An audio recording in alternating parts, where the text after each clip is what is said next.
বেশি দিন ভালো থাকা যেন পাকিস্তানের ক্রিকেটে মানায় না। বিশ্বকাপ ব্যর্থতার জেরে ঝড় বয়ে যাচ্ছে এশিয়ান পরাশক্তিদের ক্রিকেটে।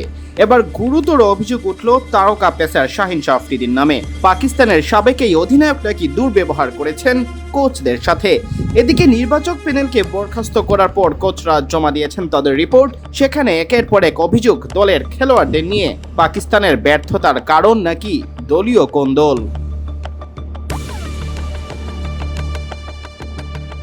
বিশ্বকাপের পর দলের সাথে ফেরেননি সীমিত ওভারের প্রধান কোচ গেরি কার্স্টেন। তবে এ সপ্তাহে সহকারী কোচ আজহার মাহমুদকে নিয়ে কার্স্টেনকে ডেকে পাঠায় পিসিবি।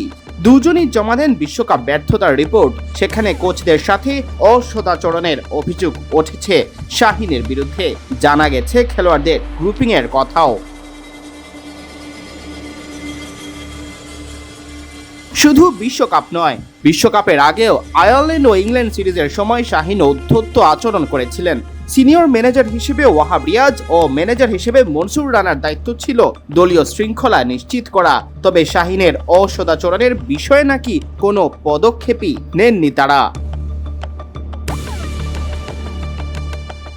কার্স্টেন ও আজহার পিসিবিকে আরও জানিয়েছেন, ক্রিকেটারদের মধ্যে ছিল অন্তর্কোন্দল। একে অন্যের পেছনে লেগেছিলেন এবং ব্যস্ত ছিলেন নিজ দলের খেলোয়াড়দের বিরুদ্ধেই পরিকল্পনা সাজাতে। এ কারণেই নাকি বিশ্বকাপে হয়েছে পাকিস্তানের ভরাডুবি।